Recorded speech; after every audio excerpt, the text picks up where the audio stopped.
تمام ان حضراتوں کو میں اپنے ویڈیو کے مادھیم سے ایک زندہ جاگتا ثبوت، جنہوں نے اپنی آنکھوں سے اس منظر کو دیکھا اور اس منظر کو فیل بھی کیا، اور اپنے تمام ان لوگوں کو بتانا بھی چاہتے ہیں اور دکھانا بھی چاہتے ہیں کہ اللہ والوں کی وہ شان ہوتی ہے کہ وہ کئی سال پہلے ان کے جسم مبارک کو دفن کیا گیا تھا، لیکن جب کسی شاشن کے کارن ان کے قبر مبارک کو ہٹانے کی کوشش کی گئی تو پھر کیا ہوا، وہ منظر کو ہم ان سے سنیں گے جو انہوں نے اپنی آنکھوں سے دیکھا ہے۔ اور حضرت کا نام محمد مقصود خان رضوی۔ تو حضرت کے سے ہم ڈائریکٹ ہی جانتے ہیں ان کے بارے میں۔ تو حضرت اس داستان کے بارے میں بتایا، جب آپ کے سامنے وہ داستان آئی تھی 15 دسمبر 2016 کو، جب گلاب شاہ رحمۃ اللہ علیہ کی مزار مبارک کو، ان کے جسم مبارک کو یہاں سے وہاں شفٹ کیا گیا تھا، تو وہ کیا منظر ہوا تھا؟ السلام علیکم ورحمۃ اللہ وبرکاتہ۔ میں انڈیا اکولا مہاراشٹرا سے کالی مسجد سے کا خطیب و امام مولانا محمد مقصود خان رضوی عرض کر رہا ہوں۔ عرض یہ کہ ہمارے شہر اکولا میں اللہ کے نیک ولی حضرت سیدنا گلاب شاہ بابا رحمۃ اللہ علیہ، جن کا آستانہ اکولا باسم اسٹینڈ کے قریب ٹاور چوک پر ان کا آستانہ عالیہ تھا، اور آپ کو دفن کیے تقریباً 147 سال ہو چکے تھے۔ اور گورنمنٹ ڈپارٹمنٹ نے جب درگاہوں اور مسجدوں کی کاغذات کی انکوائری کی تو آپ کا مزار مبارک جو ہے وہ ایسی جگہ نکلا کہ وہ گورنمنٹ کے روڈ کے کچھ حصے میں وہ مزار مبارک آ رہا تھا۔ گورنمنٹ نے یہ آدیش دیا کہ آپ یہ اس کا کچھ انتظام کریں، کیونکہ ہمیں روڈ بڑھانا ہے اور یہ جگہ روڈ میں آ رہی ہے، یا آپ اس کا کوئی انتظام کریں، ورنہ ہم کل صبح 5 بجے جی سی پی سے یہ درگاہ کو شہید کرنے کا ارادہ رکھتے ہیں۔ یہ اوپر سپریم کورٹ سے آرڈر ہے۔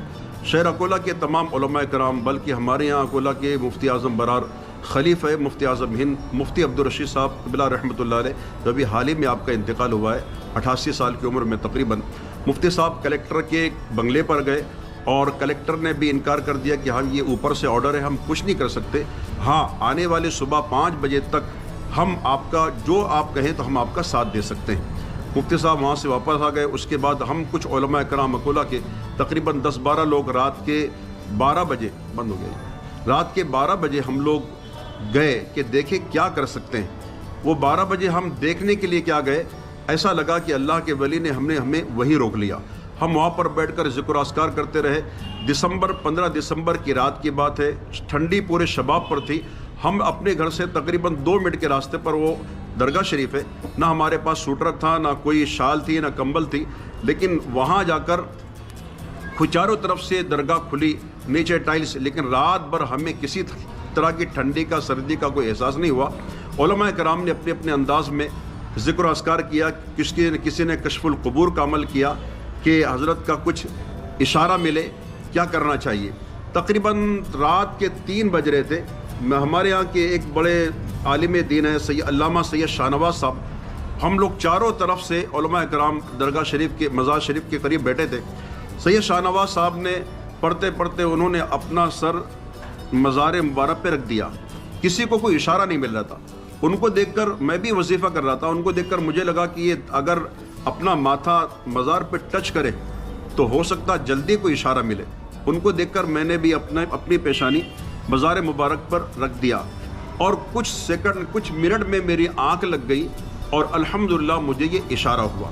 اشارہ یہ تھا کہ میں نے دیکھا کہ ایک زمین کے اندر بہت گہرا گڑھا ہے اور وہاں سے تتلیاں نکل رہی ہیں، تتلیاں جو اڑتی ہے، بڑی خوبصورت رنگ کی تتلیاں، اور وہ گڑھے سے لے کر اڑتے اڑتے ایک لائن سے وہ آسمان تک ان کی قطار بن چکی۔ میں گڑھے کو دیکھ رہا ہوں، وہ تتلیوں کو دیکھ رہا ہوں، آسمان تک دیکھ رہا ہوں، تو وہ تتلیاں ہی تتلیاں اور سلو انداز میں وہ اڑ رہی تھی۔ تو میں نے کہا یہ تتلیاں کہاں سے اور اتنی ایک ہی سوراخ سے نکل رہی۔ پھر جب میں نے گہرائی میں دیکھا تو وہاں مجھے جو ہے وہ یہ جو میرے ہاتھ میں نگینہ ہے، اس طرح کے خوبصورت جو ہے پتھر نظر آئے۔ ان پتھروں میں سفید اور ہرے کلر کے مجھے پتھر خوبصورت نگین نظر آئے، اور میں وہ دیکھتا رہا، اور اچانک پھر میں بیدار ہو گیا، حالانکہ میری پیشانی مزار مبارک پر ہی تھی، اور میں بیدار ہو گیا۔ تو مجھے یاد آیا کہ یار میں تو وظیفہ کر رہا تھا۔ اب اس پر علماء کرام کو میں نے بلایا کہ مجھے یوں اشارہ ہوا، تو پھر یہ بات طے ہوئی کہ یہ نیچے سے تتلیاں سوراخ سے آسمان کی طرف جا رہی ہے۔ اس کا مطلب یہ ہے کہ حضرت باہر آنا چاہتے ہیں۔ مزار شریف سے نکالنا چاہیے۔ دوسری طرف آپ نے جو دیکھا کہ سفید اور ہرے رنگ کے جو پتھر ہے، تو جب بھی کوئی استخارہ ہوتا ہے تو استخارہ میں ہرا اور سفید رنگ یہ امن کی نشانی ہوتی ہے، یعنی اس کی ہاں کی اجازت ہوتی، وہ کام کیا جائے۔ اب تمام علماء کرام کا اس پہ اتفاق ہوا کہ حضرت کو مزار سے نکالنا چاہیے۔ یہ کرتے کرتے تقریباً 4 ساڑھے 4 بج گئے۔ ہمارے اکولہ کے ایک ضمیر بابا ہے، کسی کی ہمت نہیں ہو رہی تھی کہ ہم اپنے ہاتھ سے ٹکاس کدالی مزار مبارک پر کیسے مارے۔ 4 ساڑھے 4 بجے ضمیر بابا آ گئے تو ہم نے کہا بھئی یہ بابا آدمی ہے، انہی کے ہاتھ میں یہ جھنڈا دے دیا جائے۔ ہم نے ان کے ہاتھ میں ٹکاس دیا، وہ بھی ڈر رہے تھے۔ تو مزار شریف کے سامنے ایک ستون تھا چھوٹا سا، اس پہ ٹائلس لگی ہوئی تھی کچھ کلمات کی۔ انہوں نے پہلے اس ستون کو انہوں نے توڑنا شروع کیا کلمہ طیبہ پڑھتے پڑھتے، اور اس کے بعد پھر 5 بجے 5-6 GCP آ گئے۔ ہم نے کہا کہ ہم جو ہے خود مزار کو نکالیں گے۔ تو پھر اوپر سے جتنے پولیس والے تھے اور ان کے ساتھ جو لوگ تھے انہوں نے کہا کہ ٹھیک ہے، جب تک بھی آپ کا چلے، اگر آپ کچھ نہیں کرتے تو ہم لوگ ڈائریکٹ GCP سے اس کو شہید کر دیتے۔ اب ہم نے فجر کی نماز اول وقت میں وہاں ادا کی اور اس کے بعد اس کو شہید کرنا شروع کیا۔ دیکھتے دیکھتے فجر کی نماز کے بعد شہر کے کم سے کم ہزاروں لوگ، ان گنت لوگ جمع ہو گئے۔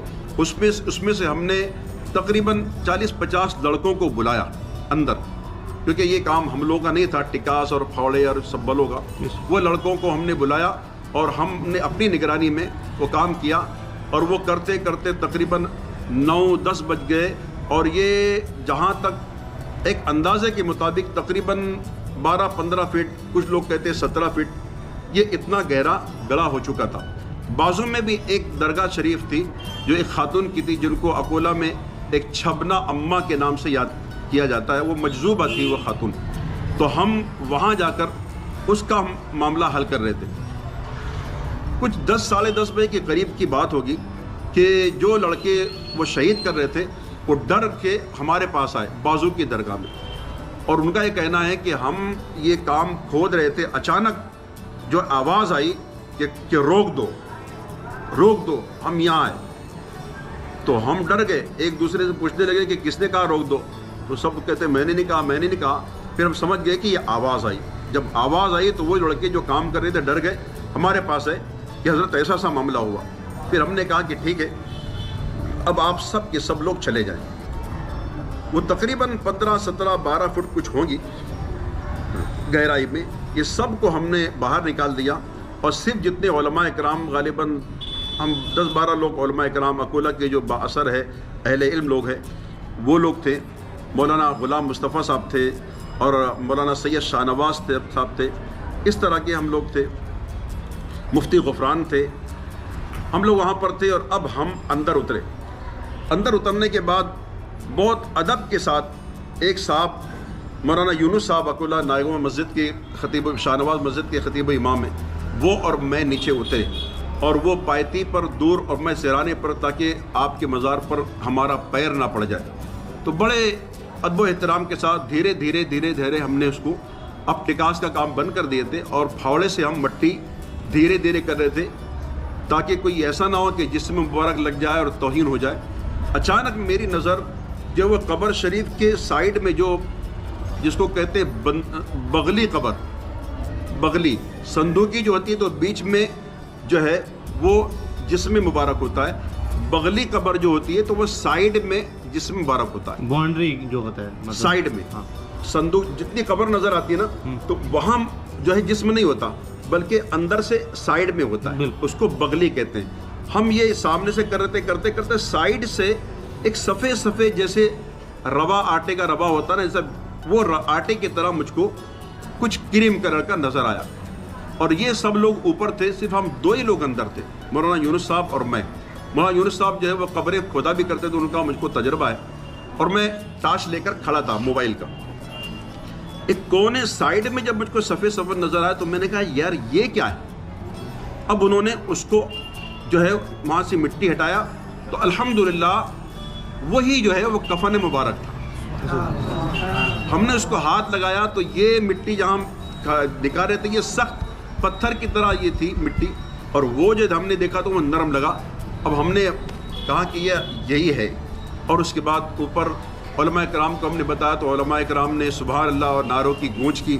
ہم نے پھر ان کو روکا، جب آپ نعرے لگائیں گے تو باہر جو عوام ہے وہ پردے پھاڑ کر کسی کو مانے گی. ہم نے خاموش کا ماحول پیدا کیا اور اس کے بعد اب جو ہے یہ حصہ ہم نے بہت آسانی بہت احتیاط کے ساتھ کھودنا شروع کیا. الحمدللہ آپ کا جو ہے یہ سمجھیے کہ 147 سال کے بعد بھی آپ کا کفن مبارک بھی موجود تھا الحمدللہ. اور پھر یہ ہے کہ آپ کا قد جو ہے وہ تقریباً بہت چھوٹا 4.5-5 فٹ کی ہائٹ میں ایسا قد مبارک تھا. اور شرعی مسئلہ یہ ہے کہ جب بھی ایسے کوئی واقعات ہوتے ہیں تو جو نظر آئے آپ وہی دیکھیں، مزید کھول کھال کے آپ کو دیکھنے کی شرعاً اجازت نہیں ہوتی. جیسے کوئی قبر کھل گئی تو اب جتنا حصہ نظر آ رہا ہے آپ وہی دیکھ سکتے ہیں، اس لیے کہ یہ اللہ اور بندے کے درمیان کا راز ہوا کرتا ہے. تو ہم نے جتنا حصہ دکھا، اب ہم نے اس کفن کے بازو سے بھی تھوڑی سے 1-2 انچ جگہ تھی مٹی زیادہ، وہاں سے ہم نے کھودنا شروع کیا اور ایز اٹ از جیسے کہ ویسے ہم نے اس کو اٹھایا اور پھر ایک دوسرے تابوت میں رکھا. تابوت میں رکھنے کے بعد پھر الحمدللہ آپ کے کفن مبارک پر پھولوں کی جو پنکھڑیاں پھول ڈالے گئے اور پھر وہ تابوت وہاں سے نکال کر کالی مسجد ٹرسٹ کا جو ایریا ہے وہاں پر آپ کو مدفون کیا گیا. اور یہ خوشبو کا عالم تھا کہ اس ٹاور چوک سے لے کر ٹاور چوک سے تھوڑے دور پر جنتا بازار بھاجی بازار ہے، وہ تمام مارکیٹ کے لوگ 1-2 نہیں ان گنت لوگ کہتے ہیں کہ خوشبو کے لپیٹیں آ رہی تھی الحمدللہ. اور میرے جسم میں مفتی غفران کے جسم میں یہ تو ہم عینی شاہد ہے کہ میرا ڈریس کئی مرتبہ وہ لباس جو میں نے اندر تھا نکالا تھا وہ کئی مرتبہ لباس دھونے کے بعد میرے لباس پہ خوشبو آتی رہی الحمدللہ. یہ معاملہ ہم رات میں گئے تھے، صبح تقریباً 12-12:30 بجے ہم نے نکالے. پھر مغرب کے بعد لوگوں نے کہا کہ وہ جتنی مٹی ہے وہ مٹی سے خوشبو آ رہی. کئی غیر مسلموں نے دیکھا، غیر مسلموں نے وہاں پر ناریل اور اگربتی اور پھول اور کیا کیا ڈالنا شروع کیا. میں اور مفتی غفران ہم دونوں گئے کہ ہم دیکھیں کیا ہے. الحمدللہ ہم نے وہ مٹی لیا اور اس کے قریب کی دوسری جو مٹی تھی اس میں کوئی خوشبو نہیں، اور یہ دیکھا ہم نے تو اس میں بہت ساری خوشبو ہم کو نظر آئی. اب میں نے کہا کہ اگر میں یہ لیتا ہوں، لوگوں نے مٹی بہت اٹھا کے لے کر گئے. میں نے کہا اگر میں یہ مٹی لیتا ہوں تو جتنے لوگ کھڑے ہیں یہ کئی بہت بڑا گڑھا ہو جائے گا. تو میں نے مٹی نہیں لیا، باہر نکل کر ایک لڑکے سے میں نے کہا کہ بیٹا وہاں کی مٹی ایک کیری بیگ میں لو اور میری مسجد میں پہنچا دینا. وہ انہوں نے مسجد میں وہ کیری بیگ میں مٹی لیا اور میرے گھر میں پہنچایا. الحمدللہ اس واقعے کو 15 دسمبر 2014 کی 2016 کی بات ہے. آج تک میرے پاس وہ مٹی ہے اور جب میں مقدس ایام میں اس کو نکالتا ہوں سونگتا ہوں اس میں وہ خوشبو جیسی کہ ویسی رہتی ہے الحمدللہ. تو الحمدللہ آپ کو جیسے کہ ویسے یہاں پر منتقل کیا گیا اور یہاں منتقل ہونے کے بعد یہ پورا اکولہ کا مین علاقہ ہے بیت پورا جو مارکیٹنگ ایریا ہے. الحمدللہ کئی لوگوں کے خواب میں حضرت گئے اور کئی لوگوں کے ساتھ حضرت کے ساتھ لوگوں نے مجھ کو بھی خواب میں دیکھا. جب لوگ پریشان ہوتے ہیں آصف زدہ، کئی ایسے لوگ ہمارے محلے کے آتے ہیں اور کہتے ہیں کہ ہم درگاہ شریف پر گئے تھے اور خواب میں آپ آئے، آپ نے کہا کہ یہ مٹی اٹھاؤ، آپ نے کہا وہ پھول اٹھاؤ، آپ نے کہا 40 دن، آپ نے کہا اتنے جمعرات. مختلف انداز میں لوگ آتے ہیں. تو جبکہ میں نہ کوئی عامل ہوں نہ میں کوئی تعویذات دیتا ہوں، لیکن یہ حضرت کا کرم ہے کہ حضرت کے ساتھ کئی لوگوں کے خواب میں لوگ مجھے بھی دیکھا کرتے ہیں. الحمدللہ آپ کے فیوز و برکات سے آج پورا یہ بیت پورا بلکہ پورا اکولہ مالا مال ہے. اللہ تعالیٰ سے دعا ہے کہ اللہ تعالیٰ حضرت گلاب شاہ بابا رحمۃ اللہ علیہ کے فیوز و برکات سے ہم سب کو مالا مال فرمائے. اور اہل سنت و جماعت کا یہ عقیدہ ہے کہ جو اولیاء کرام ہوتے ہیں، ایک عام انسان جو شہید ہوتا ہے وہ زندہ ہے. قرآن کہتا ہے کہ انہیں مردہ نہ کہو بلکہ وہ زندہ ہے.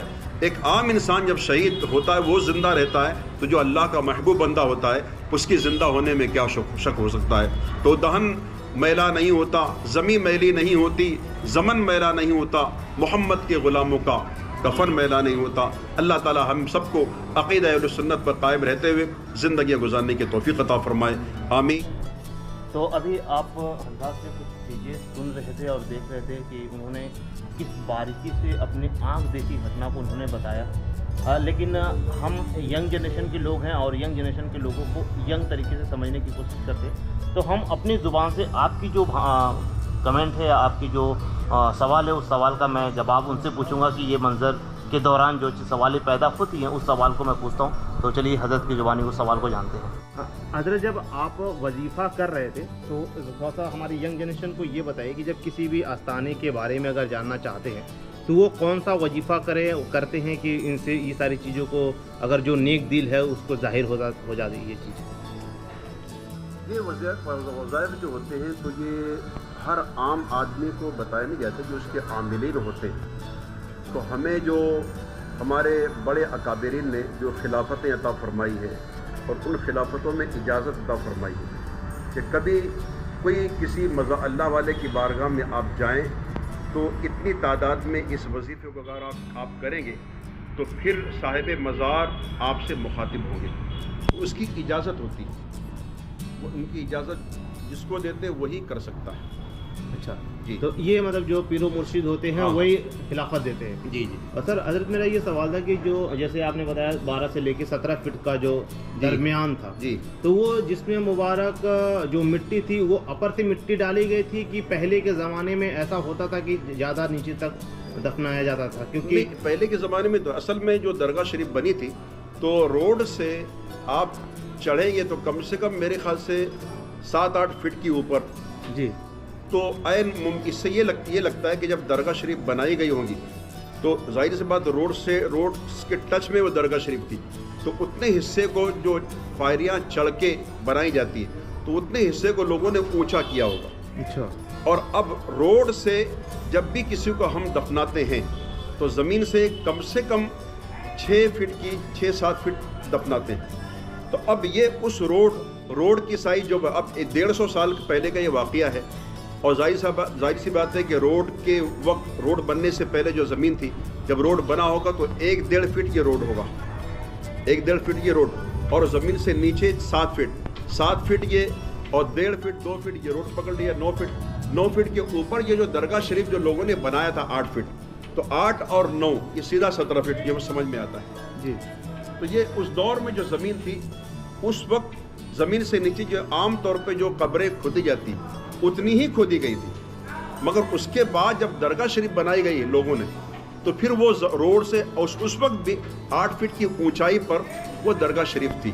تو اس سے سمجھ میں یہی آتا ہے کہ وہ 17 فٹ اس حساب سے بالکل صحیح جاتا ہے. حضرت ایک چیز آپ بتائیں، میں نے سنا ہوں یہ شریعتاً ہے کہ جب انسان کو دفنایا جاتا ہے تو اتنا حصہ دفنایا مطلب قبر کا ہائٹ اتنا ہوتا ہے کہ وہ اٹھ کے بیٹھ سکے سوال کے لیے. لیکن کیا جو ولی اللہ ہوتے ہیں ان کی قبر مبارک زیادہ ہائٹ کی ہوتی ہے کہ وہ نماز پڑھ سکے اپنے قبر میں؟ ایسا کچھ ہوتا ہے کیا؟ ایسا کچھ نہیں ہے. جو سنت طریقہ آقا علیہ الصلوۃ والسلام کے دور شریفہ میں بھی 2 قسم کی قبریں بنا کرتی تھی، ایک صندوقی اور ایک بغلی. جب آقا علیہ الصلوۃ والسلام کا وصال ظاہر ہوا تو حضرت ابو ایوب انصاری رضی اللہ تعالیٰ یہ بغلی قبریں کھودا کرتے تھے اور دوسرے صحابی وہ صندوقی قبریں کھودا کرتے تھے. تو اب یہ ہوا کہ سرکار کی قبر کے لیے ہم کس کو بلائیں؟ تو فائنل یہ ہوا کہ جو صبح سب سے پہلے آئے گا انہی سے ہم آقا علیہ السلام کی قبر مبارک کھدائیں گے. تو حضرت ابو ایوب انصاری رضی اللہ تعالیٰ یہ تشریف لائے اور یہ بغلی قبر کھودتے تھے. تو یوں آقا علیہ الصلوۃ والسلام کی قبر مبارک بغلی کھودی گئی اور وہی گہرائی جو آج جو گہرائی ہے اسی گہرائی کے مطابق ہی آقا علیہ السلام کی قبر مبارک بھی کھودی گئی. اس وقت سے آج تک کوئی نیا طریقہ کوئی نیا چینج کسی اولیاء کرام کے لیے بالکل نہیں ہے. البتہ امام اہل سنت اعلیٰ حضرت الشاہ امام احمد رضا خان رحمۃ اللہ علیہ نے اپنے وصال ظاہری کے پہلے یہ وصیت فرمائی تھی کہ میری قبر کو اتنی گہری کرنا کہ اس میں میں جھک کر کھڑا رہ سکوں. لوگوں نے کہا حضور آپ کوئی بات بغیر دلیل نہیں کرتے اور یہ آپ اس طرح کیوں کر رہے ہیں، بیٹھنے نہیں بلکہ جھک کر کھڑے رہ سکے. تو امام علیہ سنت اعلیٰ نے فرمایا کہ احمد رضا نے اب تک اپنے آقا کو دیکھا نہیں، ہم نے اپنے آقا کو دیکھا نہیں، مگر جب بھی ہم اپنے نبی کی میلاد کرتے ہیں، جلسے کرتے ہیں اور جلسے کے اختتام پر کہتے ہیں اپنی قوم کو کہ کھڑے ہو جاؤ، حالت قیام میں آ جاؤ، آنکھوں کو بند کر لو، ہاتھوں کو باندھ کر لو، سروں کو جھکا لو اور تصور میں مصطفیٰ کو رکھو، پھر پڑھو مصطفیٰ جان رحمت پہ لاکھوں سلام، یا نبی سلام علیک، یا رسول سلام علیک. تو ہم نے نبی کو دیکھا نہیں مگر زمین کے اوپر ہم جھک کر کھڑے ہوتے ہیں، قبر میں تو آقا علیہ السلام تشریف لائیں گے.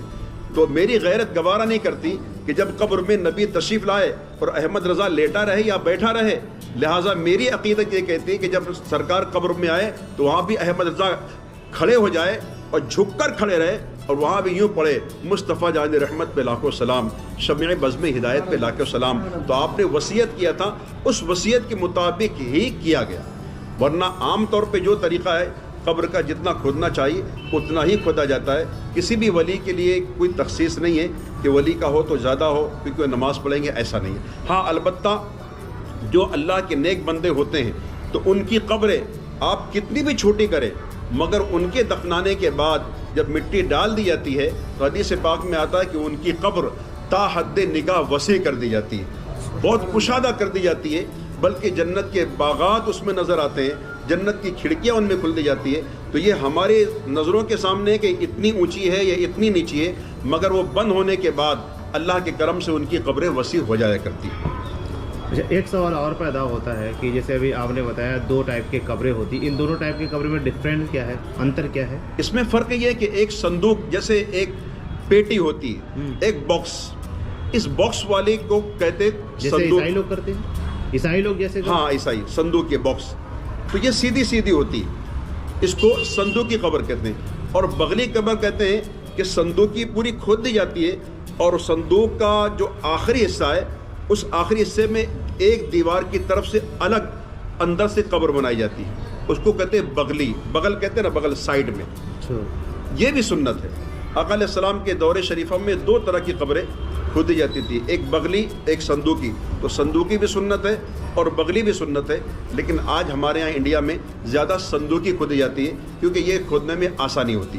بغلی کھودنے میں ایک صندوقی اور اس کے بعد اندر بغلی اس میں زیادہ مشکل ہوتی ہے، اس لیے بغلی بہت کم کھودی جاتی ہے، مگر ہے دونوں کی سنت. حضرت ابھی جیسے آپ نے گلاب شاہ رحمۃ اللہ علیہ کی مزار مبارک کے بارے میں ذکر کر رہے تھے اور انہوں نے آپ نے بتایا کہ انہوں نے کافی خوشبو بھی ظاہر ہوئی، تو وہ خوشبو کون سی ہے، تھوڑا سا اس کے بارے میں تشکیل. اس خوشبو کے بارے میں تو یہ ہے کہ ایسی خوشبو میں نے بھی، ہمارے علماء کرام نے، بالخصوص ہمارے مفتی غفران نے بھی یہ کہا تھا کہ ایسی خوشبو نہ میں نے کبھی سونگھی تھی نہ دیکھی تھی نہ شاید کبھی ایسی دیکھی ہوں. بہت عجیب و غریب، بہت پیاری خوشبو تھی. واقعی میں نے بھی آج تک ایسی خوشبو نہیں دیکھی. اور یہ سب اللہ تعالیٰ کا، جس بندے پر کرم ہوتا ہے، فضل ہوتا ہے، جس بندے کو اللہ تعالیٰ جو ہے ترقی دینا چاہتا ہے، جس بندے کو عام کرنا چاہتا ہے، جس کے ذکر کو بلند کرنا چاہتا ہے، تو ایسی چیزیں اللہ تعالیٰ اس بندے کے ساتھ وابستہ فرما دیتا ہے.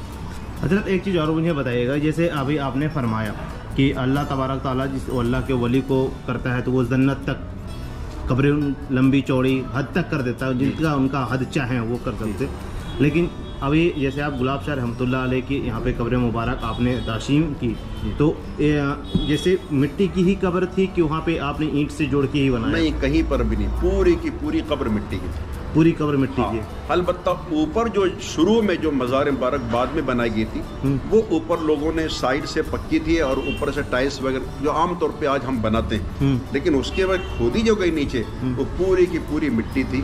کہیں پر بھی کوئی اینٹ یا کوئی فرشی ٹائلس وغیرہ ایسا کچھ بھی نہیں تھا. پوری کی پوری قبر مبارک اوپر سے نیچے تک وہ مٹی مٹی تھی. مٹی مٹی.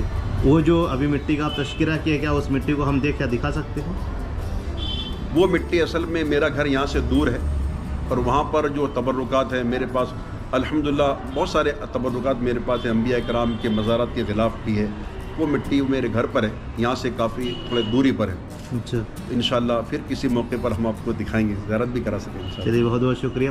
حضرت ان کے پردہ فرمانے کے بعد یہاں جسم مبارک شفٹ کرنے کے بعد کبھی آپ کو خواب میں دیکھے وہ بشارت ہوئی؟ نہیں، خواب میں نے تو نہیں دیکھا اس کے بعد سے، لیکن کئی وہ لوگ جو مصیبت زدہ ہے، پریشان ہیں، جو برس سے، اور جب وہ مزار مبارک پر گئے تو ان کو جو شفا ملی تو ان کے ساتھ لوگ بتاتے کہ ان کے ساتھ ہم نے آپ کو دیکھا ہے. ایسے کئی لوگ ہمارے اس علاقے کے لوگوں نے مجھ سے آ کر کہا کہ آپ ہم کو یہ کہہ رہے تھے، آپ وہ کہہ رہے تھے. تو یہ اللہ کے ولی کی شان ہے، یہ ان کی محبت مجھ سے ہوگی نہیں ہے، بلکہ کہ جب میں نے نکالا تو ایک اللہ کے ولی کی محبت مجھ سے ہوگی. جو لوگ خواب میں دیکھتے تو ان کے ساتھ میں بھی نظر آتا ہوں لوگوں، لیکن میں نے اب تک خواب میں نہیں دیکھا. چلیے، بہت بہت شکریہ. تو ابھی جیسے آپ حضرت سے پوری باتوں کو تصدیق سے سن رہے تھے، پورے ڈسکوری کے ساتھ، ایکسپلین کے ساتھ سن رہے تھے کہ انہوں نے ہر ایک واقعے کو اپنی نگاہوں سے جنہوں نے دیکھا وہ چیز بتایا. اور ایسے آج ایک زندہ کرامات ہے کہ جب ہم کسی چیز کو ڈیپ سے کیا ہوتا ہے، جیسے ابھی حضرت نے پہلے بتایا کہ ہم لوگ 5-6 لوگ 10 لوگ وہاں پہ بیٹھے تھے اور تبھی لوگ اپنے اپنے طریقے سے وظائف کر رہے تھے، لیکن حضرت کو ہی دکھا۔ تو یہی مین پوائنٹ ہے ہمارے علم کا کہ جب بولتے ہیں نا کہ خدا کے عشق میں اس قدر رجوع ہو جاؤ کہ خدا خود آپ کو توجہ دے، تو جب آپ اس چیز کو کریں گے تو آپ کی خدا کی جو نظریں، آپ کو خدا کی رحمت اور جو بولتے پریشان ہے نا، تو وہ جو رحمت خدا کی آپ کو نالج ہوگی جب آپ کے اوپر عشق ہوگا۔ تو یہ ولی کا مرتبہ ہے کہ جب انہوں نے اپنے دل سے اس چیز کو جب انہوں نے پڑھا تو ان کو سارے 10 لوگ میں سے صرف ان کو دکھے۔ تو ایسا نہیں ہے کہ ہر لوگ کامل ہیں یا ہر لوگ اس اسٹیج تک پہنچ چکے، وہ دل کی یقین اور دل کے عقیدے پہ ہے۔ تو ہم اللہ تبارک تعالیٰ کے جب اللہ کے ولیوں کے بارگاہ میں جائیں اور یا نماز میں جائیں تو اس نیت سے جائیں اور اس طریقے سے جائیں کہ ان کی نسبت یا ان کی نگاہیں ہم پر بنی رہیں۔ تو لیکن آج ہمارا جو ینگ جنریشن ہے اس چیز کو نہیں سمجھتا، نہیں مانتا، تو ہم تمام اپنے ینگ جنریشن کو یہ بولنا چاہیں گے کہ اللہ کے ولی جو قریب 350 سال پہلے 147 ہاں 150 سال پہلے 147 سال مطلب 150 سال پہلے ان کے جسم مبارک کو وہاں پہ دفن کیا گیا تھا، اور جب 150 سال کے بعد نکالا گیا تو جسم مبارک ویسا کی ویسا ہی تھا۔ شریعت کے حساب سے انہیں جسم کو نہیں دیکھا گیا، لیکن بولتے تھے ویٹ تو برابر تھا، جی وزن پورا تھا۔ تو اس جسم کا پورا پراپر وزن تھا، یعنی جسم مبارک کو کسی دماغ یا کسی جو زمین کے کیڑے ہوتے ہیں انہوں نے نہیں کھایا۔ اور وہ بھی کہا جاتا ہے کہ جو جنتی ہوتا ہے یا جو حقانیت پہ چلتا ہے، جو حق پہ چلتا ہے اور جو ایمان والا ہوتا ہے، جو اللہ کا ولی ہوتا ہے، ان کے جسم مبارک کو کوئی نقصان نہیں ہوتا نا۔ بے شک تو اگر آپ بھی اس مثال سے ایک آپ کو دوں گا کہ اگر آپ بھی اللہ والے ہو جائیں گے اور اللہ سے محبت کریں گے تو انشاءاللہ ہم دعویٰ تو نہیں کر سکتے لیکن دعا ضرور کر سکتے کہ آپ کے جسم مبارک کو کوئی چھو نہیں سکتا۔ تو اس لیے آپ اسلام کو سمجھیں اور ایمان کو سمجھیں اور اپنے ایمان کو پختہ کریں، اور اللہ کی جانب اور اللہ کے ولیوں کی جانب جب جائیں گے تب ان کی رسالت ملے گی، اور اس رسالت کے لیے ہم تمام لوگ، تمام علماء، تمام لوگ اور تمام اللہ والوں اور اللہ کو ماننے والے لوگ اور اللہ کے رسول کی جو شریعت ہے، شریعت پہ چلنے والے لوگ ہمیشہ اس بات کو بتاتے ہیں، اس کو اب تک دل سے لگا کے سنیے اور عمل کیجیے۔ اور جیسا کہ آپ ہے ایسی ہم نیکسٹ ویڈیو کو لاتے رہیں گے اور نیکسٹ ڈسکوری آپ کو دکھاتے رہیں گے۔ اسی کے ساتھ مجھے دیجیے اجازت۔ اللہ حافظ، جے ہند۔